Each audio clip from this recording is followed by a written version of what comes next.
है तुम्हारे कमर में जो झाड़ू बंधा हुआ है, क्या ये तुम्हें अपमान नहीं लगता?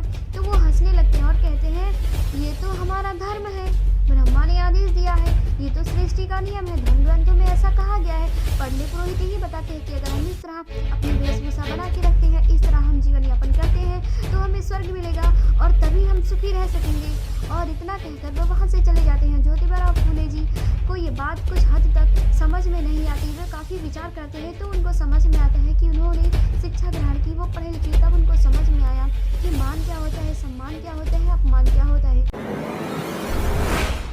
जय भी नवोदय, मैं मधुबोध, आप देख रहे समता आवाज़ टीवी। आज हम बात कर रहे हैं ऐसी शख्सियत के बारे में जिन्होंने मनुवाद की जड़ें हिलाकर रख दी। जी हाँ, हम बात कर रहे हैं महामना राष्ट्रपिता ज्योतिबा फूले, जिनका जन्म 11 अप्रैल 1827 ईस्वी व राष्ट्रमाता सावित्रीबाई फूले, जिनका जन्म 3 जनवरी 1831 में हुआ। बेशक आप इन महापुरुषों को जानते होंगे, लेकिन आज हम इन महापुरुषों के बारे में जो आपको बताने वाले हैं वो शायद ही आपको पता हो, जिसे जानने के बाद आपको गर्व महसूस होगा कि आप उनके वंशज हैं, लेकिन आपको कहीं ना कहीं दुख भी होगा कि आप उनके इतने बड़े त्याग, बलिदान और कुर्बानियों को क्यों नहीं जानते। हम अपनी बात की शुरुआत महामना राष्ट्रपिता ज्योतिबा फूले जी के जीवन में घटी एक सच्ची घटना से करते हैं। महामना राष्ट्रपिता ज्योतिबा फूले जी के एक मित्र थे जिनका नाम था सखाराम प्रांजपे। सखाराम प्रांजपे की शादी तय होती है और वो अपनी शादी में ज्योतिबा फूले जी को आमंत्रित करते हैं। ज्योतिबा फूले जी उनकी शादी में जाते हैं तो लोग उनकी तरफ आश्चर्यचकित होकर देखते हैं और एक दूसरे से सवाल करते हैं कि ये अनजान व्यक्ति कौन है, इसे हमने पहले कभी नहीं देखा।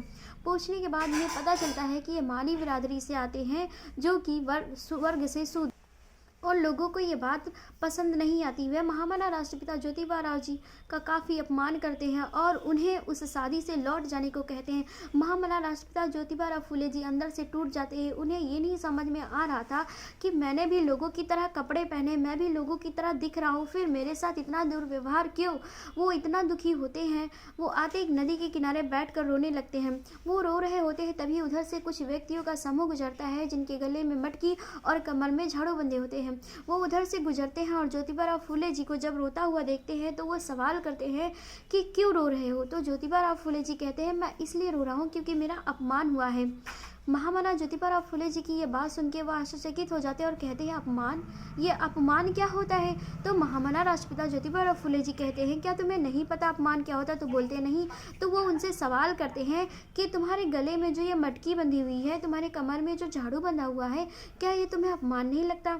तो वो हंसने लगते हैं और कहते हैं ये तो हमारा धर्म है, ब्रह्मा ने आदेश दिया है, ये तो सृष्टि का नियम है, धर्म ग्रंथों में ऐसा कहा गया है। पंडित पुरोहित ही बताते हैं कि अगर हम इस तरह अपनी वेशभूषा बना के रखते हैं, इस तरह हम जीवन यापन करते हैं तो हमें स्वर्ग मिलेगा और तभी हम सुखी रह सकेंगे।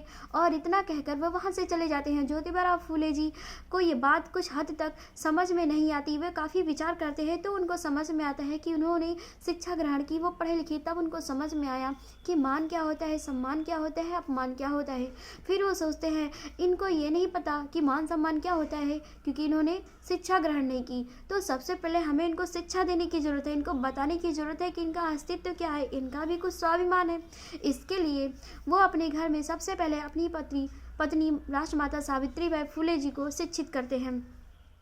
फूले दंपति शिक्षा ग्रहण करने के बाद वे पूरे समाज को शिक्षा देने के, शिक्षा के अधिकार, उनको पढ़ाने लिखाने की नींव डालते हैं। ये बात धर्म के ठेकेदारों को पसंद नहीं आती और वो उनका घोर विरोध करते हैं। काफ़ी विरोधों के बाद भी जब वो पीछे नहीं हटते तो लोग उनके पिताजी को भड़काते हैं।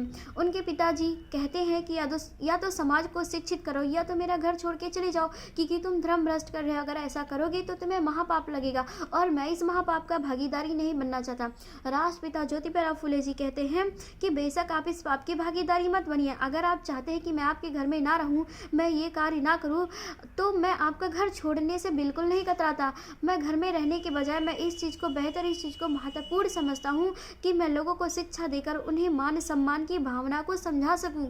और वो घर से निकल जाते हैं। फिर उन्हें भाई बहन फातिमा शेख और उस्मान शेख मिलते हैं जो उन्हें अपने घर में शरण देते हैं क्योंकि कहीं ना कहीं वो भी इस चीज़ों से प्रताड़ित हुए रहते हैं। हैं वो भी इन चीज़ों के शिकार हुए रहते हैं। शिक्षा के प्रति उनका भी रुझान काफ़ी ज़्यादा रहता है और वो लोग समाज को शिक्षा, समाज की महिलाओं को और जिनको शिक्षा का अधिकार नहीं है उनको शिक्षा देने के लिए एक बहुत बड़ा कदम उठाते हैं। इतना ही नहीं, राष्ट्रमाता सावित्रीबाई फुले जी जब बालिकाओं का विद्यालय चलाती हैं तो वहाँ पे कुछ लड़कियाँ पढ़ने आती हैं और उनमें से एक लड़की थी जो महज 12 साल की थी।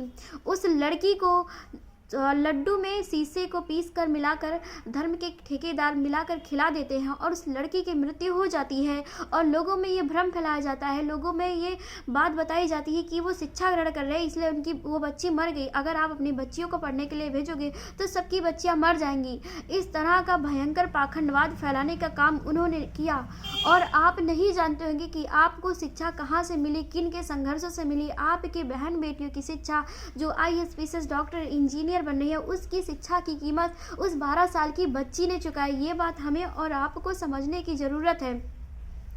काफ़ी विरोधों के बावजूद भी वो पीछे नहीं हटते हैं और वो शिक्षा की नींव डाल देते हैं। 1848 में फूले दंपत्ति मिलकर पहला विद्यालय खोलते हैं जो बालिकाओं के लिए होता है और उसमें वे बालिकाओं को पढ़ाते हैं। 1854 में वो विधवा आश्रम खोलते हैं और 1854 में वो अनाथ आश्रम भी खोलते हैं। विधवाओं को नई जिंदगी मिल जाती है जो सती प्रथा की शिकार होती है, सती होने के लिए मजबूर की जाती थी, उनको प्रताड़ित किया जाता था, उनका मुंडन किया जाता था, उनको एक गंदी नज़र से देखा जाता था, उनकी ज़िंदगी को नर्क बना दिया जाता था। एक मायने में विधवाओं को एक नई ज़िंदगी मिली। और इतना ही नहीं, जो बच्चे होते थे, जो लड़कियां होती थी जिनको पैदा होते ही मार दिया जाता था, उनके लिए बाल हत्या प्रतिबंध गृह भी उन्होंने 1853 ईस्वी में चलाया। हमारे और आपके लिए ये बहुत बड़ी बात होनी चाहिए कि हमारे महापुरुषों ने इतना संघर्ष किया फिर भी हम उनके संघर्षों को क्यों नहीं समझ रहे हैं। आखिर क्या वजह है कि इतना संघर्ष करने वाले महापुरुषों को जानने के बजाय हम उनको जाने जिन्होंने हमारे लिए तनिक भी प्रयास नहीं किया कि हम शिक्षित हों, हम आगे बढ़े, हक अधिकार क्या होते हैं हम उनको जाने, मान सम्मान क्या होते हैं हम उनको जाने। हम उन महापुरुषों को नहीं जानते। आखिर क्या वजह है कि उन महापुरुषों को एक काली कोठरी में उनके इतिहास को छुपा कर रख दिया जाता है और उसे हमें और आप तक पहुंचने नहीं दिया जाता है। इस बात को समझने की बेहद ज़रूरत है। ऐसे जाने कितने ही महापुरुष हैं जिन्होंने आपके हक अधिकार, आपकी शिक्षा के लिए, आपके आज की जो जीवन, वर्तमान जीवन जो आप जी रहे हैं, आप इसके कुछ साल पीछे जाके देखिए कि वो जीवन कैसा था। उस जीवन से निकाल कर इस जीवन में लाने के लिए आपके कितने महापुरुषों ने, कितने बच्चों ने, कितने कम उम्र के लोगों ने, कितने बुजुर्गों ने अपनी जानें गंवा दी। आपके हक अधिकार के लिए वो लड़े। लेकिन अफसोस की बात यह है कि हम उन महापुरुषों को नहीं जानते। ये बहुत ही शोचनीय है। अगर आप अपना इतिहास उठाकर नहीं देखते, अगर आप अपना इतिहास उलट पुलट कर नहीं देखते तो आपको कभी नहीं पता चलेगा कि वास्तव में आपके असली मार्गदर्शक, वास्तव में आपके असली पथदर्शक, वास्तव में आपको असली जिंदगी देने वाले महापुरुष कौन थे। बाबा साहब डॉक्टर भीमराव अम्बेडकर जी कहते हैं कि जो व्यक्ति अपना इतिहास नहीं जानता वो कभी इतिहास नहीं बदल सकता। हमारे समाज में एक कहावत कही जाती है कि गड़े मुर्दे उखाड़ने की जरूरत नहीं है। ये कहावत हमारे महापुरुषों की नहीं है, ये उन लोगों की है, धर्म के ठेकेदारों की है कि कहीं ऐसा ना हो कि अपना इतिहास खंगाले और इनको सच पता चले। इसलिए ये कहावत प्रचलित की गई कि गड़े मुर्दे उखाड़ कर उस पर रोना धोना ये सब करने से कोई फायदा नहीं है। तो गड़े मुर्दे जब तक आप उखाड़ोगे नहीं, जब तक आप इतिहास को पलटोगे नहीं, आपको पता कैसे चलेगा आपका इतिहास क्या रहा है, आपके साथ क्या हुआ, कितने अन्याय, अत्याचार, बलात्कार हुए, आप उसका बदला कैसे लोगे। आपके महापुरुषों ने जो हक अधिकार आपको दिलाया, आप उस हक अधिकार को कैसे समझोगे। तो आप अपने महापुरुषों को पढ़ो, आप इतिहास को टटोलो। ऐसे ही जाने कितनी कुर्बानियाँ हमारे महापुरुषों को, महापुरुषों की कुर्बानियाँ ज़मीन में दफन कर दी गई है जिसे आज भी हम और आप अपरिचित हैं। तो मैं आपसे बस इतना ही एक अपेक्षा करती हूँ कि आप अपने महापुरुषों को जानेंगे, उनको खंगालेंगे और उन्हें उजागर करने का समय लगाएंगे, उसको उजागर करने में, उसे जानेंगे। और आपने मुझे सुना, धन्यवाद। धन्यवाद आपका। जय भीम, नमो बुद्धाय।